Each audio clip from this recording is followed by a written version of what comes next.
Hey everyone, this is Lee Jackson, and I am here with Circle at our new podcast. And I'm here with a special guest today, and that is David Lopez, who is the CEO and president of AGS or Play AGS.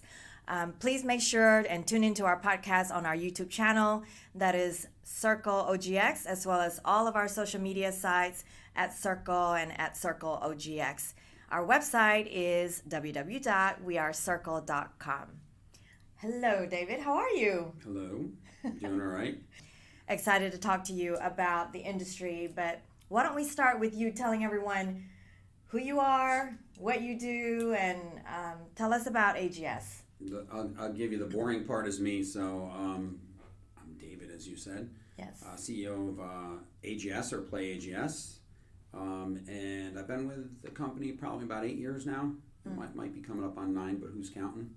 AGS is a supplier to, I'd say, all the legal casinos in North America and some casinos internationally. We provide slot machines, or some people call them EGMs. Okay. We do table products, which is table game content, progressives, and shufflers. And then we're in the real money gaming, interactive, online gaming business. What do you have to say, legal casinos? Because some people just don't understand like the context sometimes of who we do business with. Okay. So just legal casinos and also gaming, but casino gaming. Okay. Yep. So how did you get to be the CEO of AGS? What was your path to this place? You sound like one of our employees. I have no idea how to answer this question. So I'm sure you can try and do a good job. I'll try it. Yeah. So you go back far enough. I started in the industry in 1998 in this particular segment of the industry, which is gaming supply or manufacturing. Okay. And I was told to go put in a resume at a company I'd never heard of. It was called Shuffle Master. And my boss at the time, while I was at the Stratosphere, told me, hey, go put in a resume. I put in a resume. I got hired.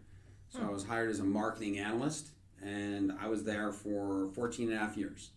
So Wow. I went from marketing analyst, I had something like 12 different jobs. I was very lucky.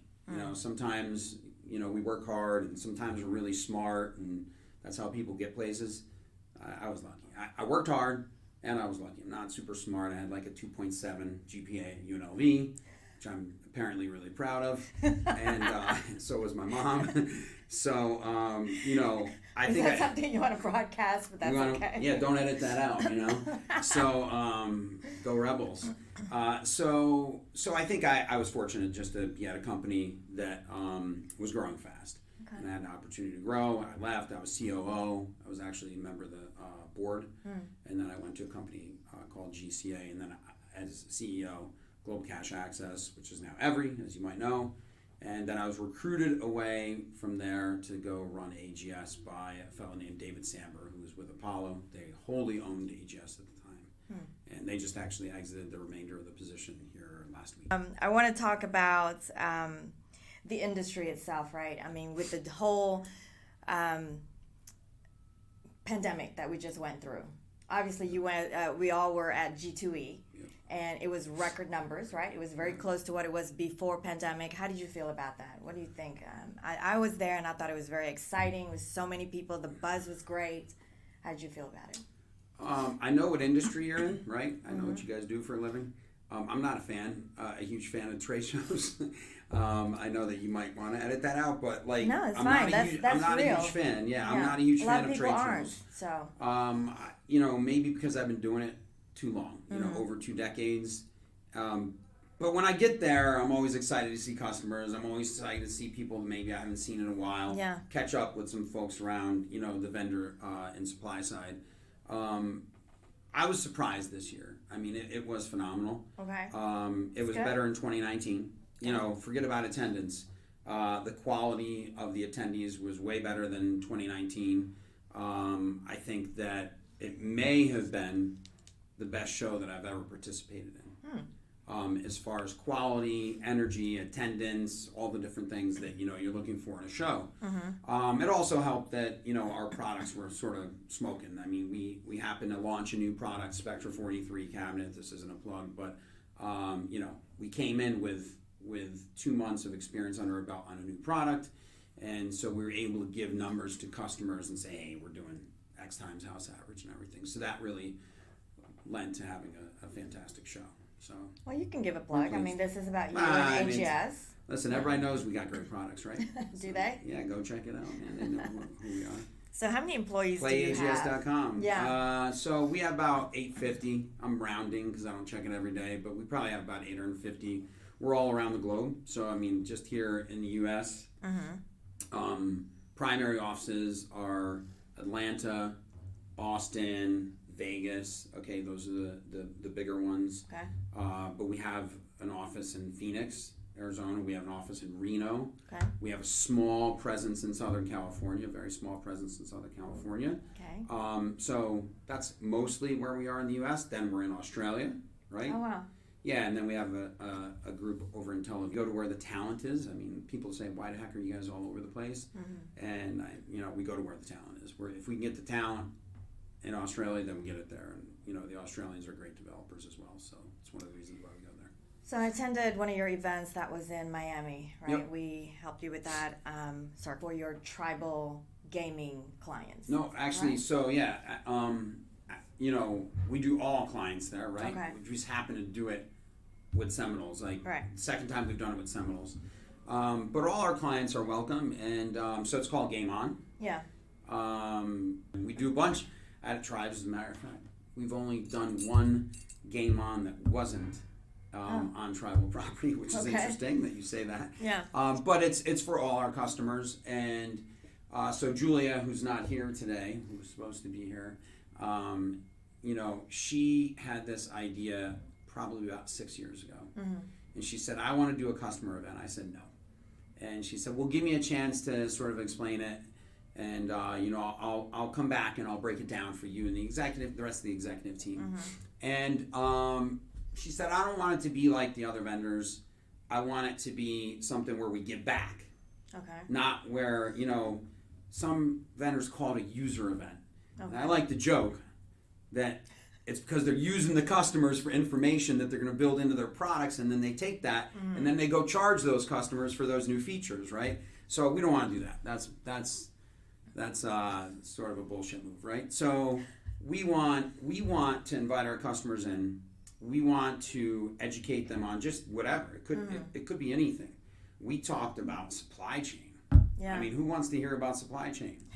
And so we brought in Jeff Freeman, who's the former CEO of the AGA, and he's got another gig now. I never know where he's at, but he's also on our board. Okay.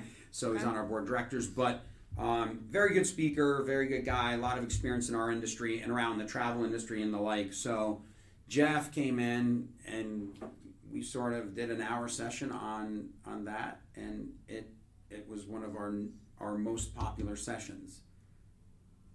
I mean, it's supply chain. I don't know how that happened, but you saw we did all sorts of stuff. Supply chain. I thought it was exciting, and everybody was very, very involved and engaging. I mean, it was definitely a very good 3-day event. Like, it was very, like you said, informative, right? It was fun, informative, and very educational. Yeah, yeah. absolutely. We're in the business of fun. In case anybody forgot that. Yeah. So we're in the casino business, and we're in the business of providing the fun games. And so we want it to be fun. We want it to be educational. We want it to be a chance for you and others to network. Our sponsors come in.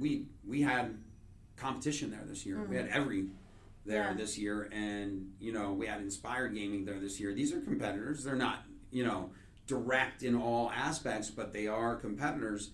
And it's not the first time we've had our competitors at our customer event, but they get to network with our folks. They want to be a part of it. You had an NFT speaker that I thought was really, really good. Putting I think that was probably the first, right, that you've done that and involving NFT into the whole gaming thing. What was the response of your audience? Were they excited about it? Were they open to it? It's overwhelming. Curious. I think Was is it? that Yeah. No, I think it's overwhelming right now. Okay. I think it's something that folks are excited about, they're interested in. They're not really sure how to implement that into how to wrap it around their business a little bit. I think we're a ways off from that. I do think that we're a little bit away from being able to have the masses use NFTs and the like. or even some form of crypto or tokenization, or metaverse. Yes, all the whole 9 yards. Yes. Tell me what that metaverse is right now. I want to know. I don't want to wait any longer. So I think that it was pretty cool. People are interested. It's a little overwhelming, but I think they give it a few years and folks will understand how to maybe integrate some of that into their business. So speaking of that, what do you think is the trends in gaming and, in 5 to 10 years in the casino? Are you seeing more digital type of gaming on the casino floor? Yeah, so you see, you see there's a lot of digitized table games now, right? And so the slots have always been there, and they've always been digital, not right. So they have some digital aspect to them. Even physical reel spinners, like mechanical reels, there's a digital aspect to that. Now you see that in video form. I think the industry, from a slot perspective, has been pretty similar for a while. We move around a little bit on what's important to us and what the customers like. Sometimes we're uber focused on cabinetry and our actual physical slot itself. For a long time, everything was a licensed content type game. So whether it was Friends or 007 or whatever, that was like a fad for a while. I think that we've stepped back from that quite a bit. Original content, original theming, and branding is really, I think, some of the hottest games right now. But if you look at the table game side, a lot of digitized table games. So if you look at,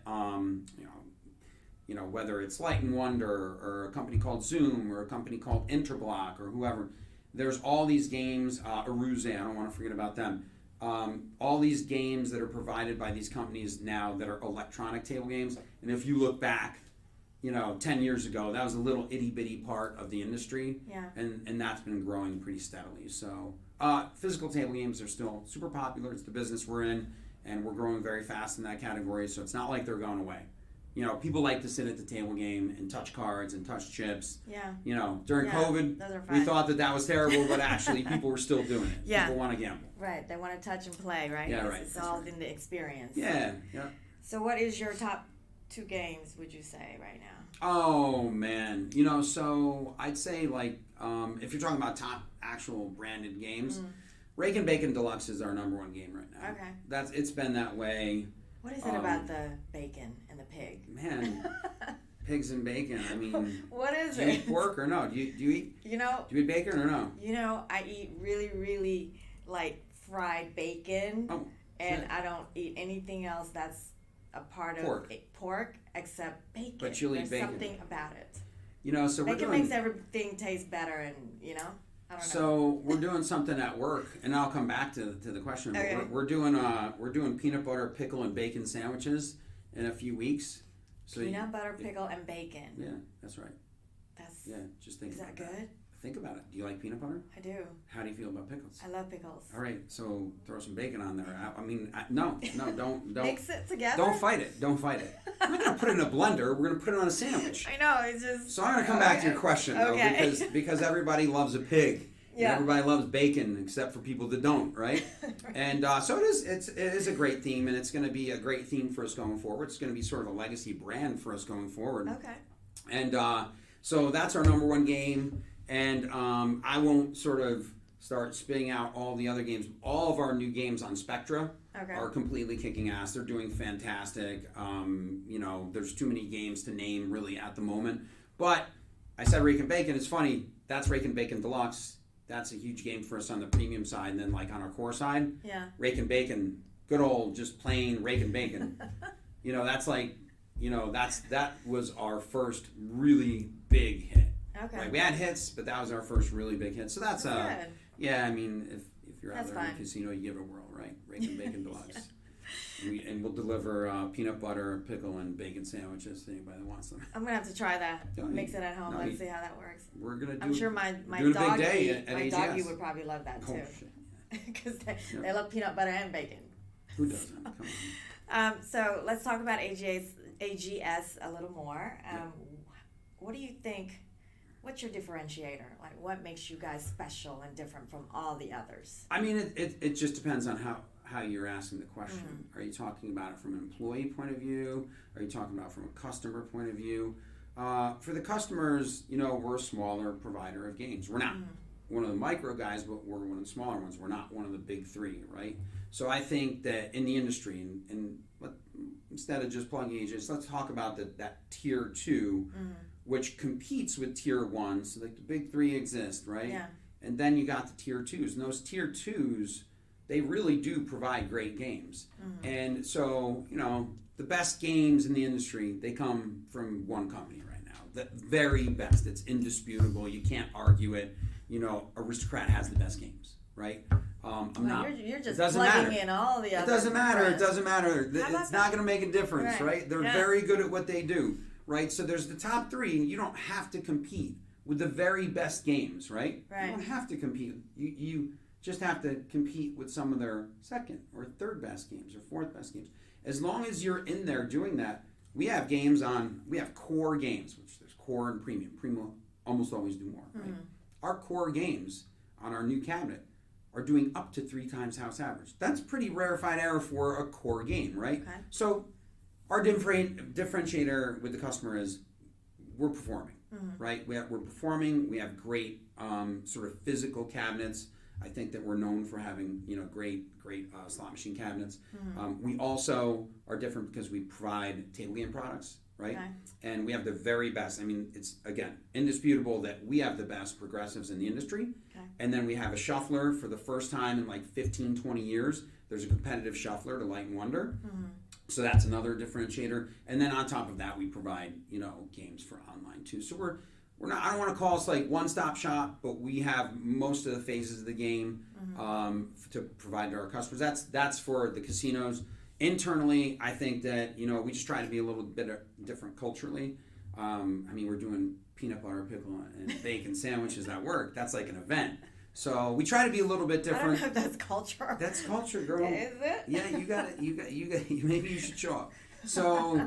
So we try to make sure that we're a little bit different. As a smaller company, we don't want to try to act too big, right? And we don't want to get full of ourselves. You see our booth. Our booth is pretty small. We could do a much bigger booth. We probably should have more space. Oh, nobody's listening. We probably should have a little bit more space, but that's not how we want to do it. We want to keep it small and real for our customers, for our employees, and within AGS, we want to make sure that every employee's got my cell phone number. Okay. Anybody can text me anytime. We do our town halls every quarter, and we remind them, if you have a question, call me. If you have a question, call me. And that's what we do. You want to give people your cell number? No, they don't need my cell number. If they want to work at AGS, they can have it. But the bottom line is that we want them to have accessibility to everyone from the CEO, CFO, right on through the organization. We don't want to have any closed doors, right? We always say open door policy, but we don't even have doors. We sit in cubes. The executive team sits in cubes, so we make it easy. I like that. I mean, that mentality is, but you're a public company. Oh yeah, publicly traded company, AGS. Right, Yeah. but you run your company as if it's a family-owned type of company. That kind of feel. Yeah, and it's funny that you mentioned that because we sort of have 3 divisions and we have international. We'll call it 4 divisions even though there's 3 product divisions, right? So we have 3 guys that are in charge and then we have an international fellow that's in charge. And ultimately, what we do is we try to say they have titles, but I refer to them as GMs. So they're general managers, right? Okay. And so, for the guys that have been around forever, they know, but if someone new comes in, it's, hey, pretend it's a family business and pretend your parents turn this shit over to you. And you cannot F it up. You've got to do a great job because your parents are looking over your shoulder and they want to know that their son is doing a great job. So you treat it like it is your own and that, the world is your oyster. We're going to support you, but you got to get out there and kick butt and get it done. I've never had anyone explain that like you just did before. They didn't go like this. That's why. The whole family thing, like your parents handed over kind of a thing, which is so true. That's exactly what happens when you become a publicly traded company. Right? You lose sight of that stuff when you're a listed company, and then I think what we try to remind them is that hey, we're still a small business, even no matter how big we get, right? we started off, we were 30 million in EBITDA, right? We went all the way up to 146. We'll be, I don't want to quote the number this year because then I'm going to quote something I'm not supposed to. Yeah. But whatever it is, go look at the analyst reports, right? I mean, it's public. It's all public. That's published for analyst reports. But the bottom line is that, you know, we've grown from 30 million up to that level. It's and amazing. you know, there's phases where departments get full of themselves, right? Yeah. And you have to sort of bring it back to where we started, and to say like, hey, mom and dad are watching you. You know, like act like it's mom and dad's money. I like that. Act like it's the family's money when you run your business. And if you do it that way, you make decisions a certain way. You can still be aggressive. You can still go get after it, but you mind the store a little bit differently. Nice. It's big. I want to talk about women in the industry. Obviously, you know, we all know gaming industry, construction industry that I'm in, it's very male dominated still. Yeah. About how many % do you think are women employees in your company? Or I don't know. In the industry in general? Yeah, I mean, not enough, period. Yeah. Yeah, I mean, it really isn't enough. Doesn't matter how you shake it, you know, down, break it down, and look at it.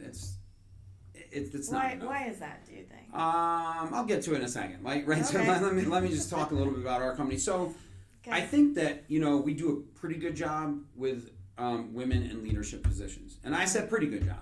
Okay. I didn't say we do a great job. If you go look at our webpage and you know, our leadership or whatever it says, look at our board of directors. You know, we've got some women on the board of directors. You know, on our executive team, we have really a couple women between Julia and Chris. But, you know, I think we're good, but we're not great, and we could do better, right, over time. I think the key is to put people in the organization in different levels in the position to succeed and move up, right? And the reality is, whether it's women or whether it's diversity, right, it doesn't mean you're going to be successful. So these things take a while, right? Sure. Yeah, it's an evolution over time, and I think trying to force it will set up failure for some people, but we're always trying to be a little bit better. I think that we're probably one of the more diverse companies out there. We're one of the most diverse when it comes to our executive team. I don't want to go through the whole thing right now, but we have diversity on our executive team.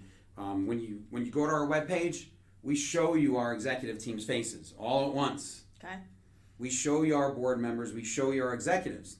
Some companies don't do that. Right. I got to click on the tile for your name, flips over your picture, and then I got to go click on another one and it flips over that person. So we don't get to see, and I'm not trying to be funny here, but I'm going to be funny. I don't get to see all the white faces at once, right? Yeah. And I don't get to see, like, you know, the diversity. Just show us the diversity or the lack thereof. And I think that we have to hold ourselves accountable to that in the industry. Women in the industry, right? Why? We chatted for a second about this. This is my opinion. But there's some fact behind it, right? Okay. Yes, many moons ago, the mob was involved in casinos. Are you saying they're not involved It's in the anymore? movies? No, they're not involved anymore. Listen, the regulators have done a phenomenal job of, like, really going crazy and cleaning up the industry, right? But clearly, the 50s, the 60s, and, you know, watch the movies, the 70s, and maybe the early 80s, right? But without being specific as to the decade, it started to go away at some point. The big banks came in for lending, right? When the big banks came in, I think that there was sort of a cleanup. Then the regulators went hard in the paint on this stuff. And as I had mentioned to you, regulatory process in our industry is crazy. It's super tight. It's overwhelming. I don't even know how many jurisdictions I'm licensed in. Again, I have people I know that are in the arms business. That's, you know, guns and ammo and you know, weapons of war, selling them to countries around the world. And they said it's less of a regulatory process for that, and which is crazy if you think about it. But it just goes back to the legacy of what the casino roots started at, right? Right. So, okay, now what the heck does that have to do with women, right? Why the hell are we talking about that, right? So name me all the women mobsters in casino business in the 50s, 60s, 70s, right? Okay, I won't waste your time because there's not any, right? Not even one? And, I thought there was one. Well, you text it to me later because I don't know who that person is. There might be one, I think but it was there's one. It was on the wall of the mob museum here. I'm going to go check it out. Yeah, Bottom line is men. Right. And so we're still working through that. Mm-hmm. Women are woefully underrepresented in our industry. Woefully underrepresented. And we all have to do better. I said we have to do better at AGS. Now that said, like we have our chief of staff who basically runs the company, right? I don't even run it anymore. Like she does, right? And she tells me what to do most of the time, argues with me. I tell her I want to do something, and she says no, stuff like that. So I don't know who's in charge, right? But we do have women in leadership and power, and that's a key piece of it, right? Not just to say that women are there and that they're a leader or something of the like, but there's got to be women in power too.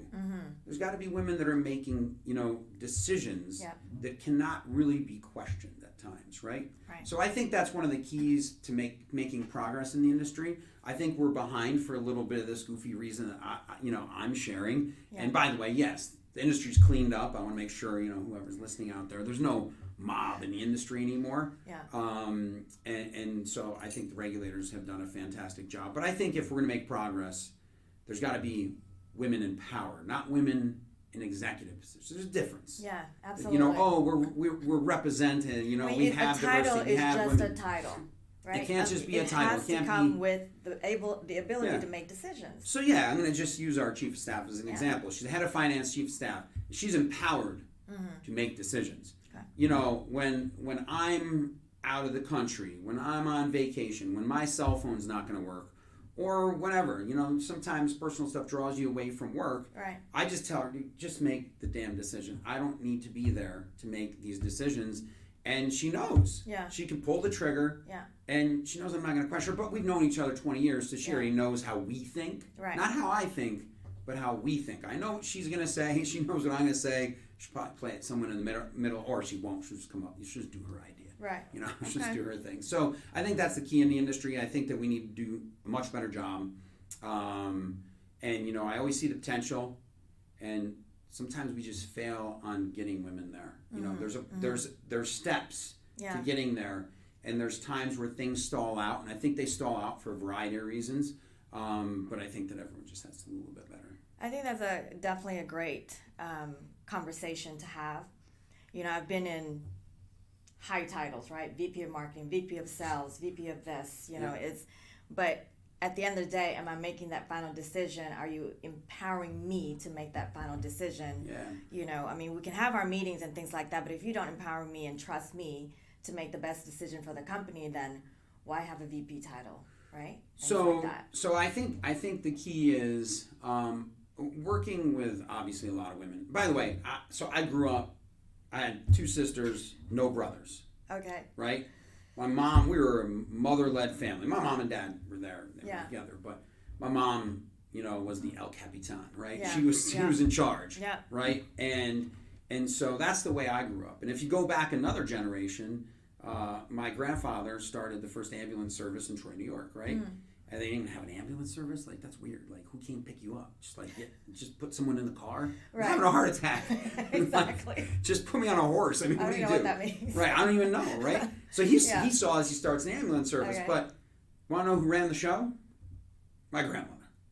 So I'm used to this sort of, matriarchal family. Yes, absolutely. Led that way. So that's the way sort of I grew up. But I think the key is, like when I walk around the building, or when I just know people in the industry, and I start talking about business, sometimes I'm just like, oh wow, she's way smarter than I am. She's way smarter than I am. It could be a friend, it could be a coworker, it could be an executive within the company, it could be anybody, right? Yeah. But I'll be sitting there going, holy shit, she's way smarter than I am. And she's got a perspective on this that's blowing my mind. Thing. It's not a bad thing at all. Well, I mean, obviously it's a good thing, but the steps to getting to that woman in power, like this woman that's our chief of staff, is you got to know, okay, make the decision, Chris, using her as the example, and know that if you make a mistake, I don't care. I just want you to go for it, right? And over time, empowering has to do with, like, you got to be able to make the mistakes. Right. But we got to get you or her or whoever to be in the position to say, I'm willing to make the decision, right? I'm willing to make the decision. I'm willing to make this call, and I don't need to worry about whether, it's right or wrong sometimes. I need to make the best decision I can. That's the giant step for everyone going to the executive level or the C-suite. Right. I think at times there's a little bit more trepidation for the women in the workplace to do it because there's not women around. They're not sitting here and there and there and there. So I think that sometimes that becomes like a little bit of, force working against the women in the industry. So we can do better. We will do better. We'll get there. So for any advice for people out there listening or young people out there listening that want to get into this gaming industry, this exciting gaming industry, what are the steps should they take? PlayAGS.com, jobs. So do you have internships? We'll do an internship. I mean, we've had interns come in and do work with us. Different colleges, or from UNLV. Really, it's just been folks that reached out to us and said, "Can I do an internship?" Right? Okay. We don't have like a big formal program. We were doing some stuff, and then COVID hit. It gets weird, and that sort of changed the world. Now you got this hybrid work thing, and that's made it a little more difficult. But honestly, internships, if there's folks that want to come and do an internship at AGS, we're all ears. It's not something that we do a lot of, but we've done them. Okay. And it's pretty cool because those people come back, they talk, they tell us what's going on. It's nice to see where they're going in life, and it's usually just 6 months, maybe a year. But I think it's useful. I think shadowing someone, if somebody wants to shadow an executive, I think it's extremely valuable. Yeah, that's really good. I actually was talking about someone about that the other day. Oh, really? That's really important when you're mentoring. Oh, big time. Right? Yeah. It's like you have to bring them to your meetings, right? To shadow you, to do all the things that you say and learn from you and things like that. That's how I got lucky. I had a CEO, Joe Lottie. He'd say, "Hey, come here." And I'm like, "What's up?" He's like, "I want you to come sit in this meeting." And the product management at the time, I was an analyst, and he invited me in for that conversation. Is he crazy, or is he just a really nice guy, or is he trying to develop? Well, he saw something in you. Saw something. I don't know what he saw. He did. Yep. And that's the thing, right? When you mentor someone, you see someone. I've been lucky that I was mentored by two very excellent people in the industry. And the sad part about it is that I've only had one female mentor in my whole life. Yeah. One. The rest were men. Yeah, there's forces working against it right now that are difficult too. I think there's men that are afraid to mentor women right now as well, and then there's not enough women in the industry to be mentors. I fortunately, one of my best mentors was my CFO at GCA, Global Cash Access. Okay. Mary Beth Higgins was a phenomenal mentor. She worked for me. I know that name. But yeah, you might know that name. Yeah. Mary Beth was she's like a big sister now, but she always wants me to say sister, not big sister, because that indicates she's older. But Mary Beth was a phenomenal mentor, and sort of grabbed my arms at time and pulled me along, right? And mentored me in so many aspects of being CEO, my first full-time CEO position. And, we always said we're like Batman and Robin, but I'm not sure who's Batman on certain days, right? Yeah. So I was fortunate enough to not only have my mom, who was sort of a mentor for me as a young boy, but also, someone like Mary Beth who really showed me the way when I became CEO. Okay. Yeah. So last question, we'll make this one short. The Short whole hybrid thing. Yeah, it's fine. Whatever. How do you feel about that? Are you an Elon Musk type of leader? I don't know what Elon Musk is all about. You know what? I think it's fine. When COVID first happened, I was all for, people working from home. Then we started to go down this path of when we come back, what's it going to be? And I was of the belief that it's just going to be what it is. Yeah. It's going to be what it was in 2019.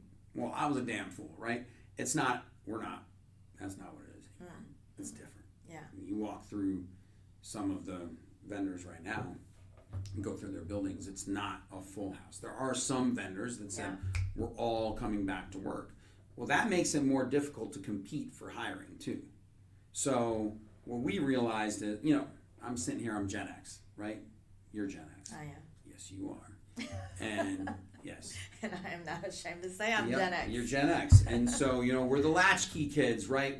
We're these kids that sort of grew up a certain way, and we look at the millennials and we're like, oh, the millennials, man, they want to work from home. Yeah. Like, man up, come on into work. But the reality is this: if you want to be competitive in your hiring, if you want to be a competitive company, period, if you want to get the best talent, right? Mm-hmm. If you want to have a good work environment, I think that, us Gen X folks need to take a chill pill, and we need to accept this a little bit. Yeah. Over time, it may migrate a little bit back towards a 5-day-a-week schedule. I don't think it's going to be 5. Yeah. But I think it's going to be 2, 3, 4 instead of 1 or 0. And I just think it's a matter of time. But we'll see. Yeah. I'm the Gen X dude, 49. I'm getting old now. I'm a different kind of Gen X though, right? It's like I gotta hear this. Well, because I've always been in one of those outside sales type of positions, so I'm used to it, right? Yeah. I'm always out and about, traveling all the time. I mean, that was my job, and most salespeople who are in, account executive positions, we're always out and traveling, and you're in the office maybe, I don't know, a couple of days a week, that kind of a thing. So I've been used to it since 2000. Yeah, that's why you came in sick today, right? It's cold that you're getting over. I think that hybrid's a real thing. It's going to stick around. Yeah. Some of us older folks need to accept it for what it is. Right. Maybe be a little bit more young at heart, but yeah, I think it's going to stick. Awesome. Yep. Good deal. Well, I appreciate you being here. Thank you so much. I'm going to give you a fist bump because you got the Codys. Why don't you tell everyone how they can get a hold of you and, the website one last time? PlayAGS.com. Okay. Check it out. You can check out jobs. You can check out the executive team. You can go question our diversity and how many female leaders we have. You can go do all that and reach out. You're on LinkedIn. Yeah. Right? I'm on LinkedIn, but I check it twice a year. So good luck with that. Okay. Call my admin.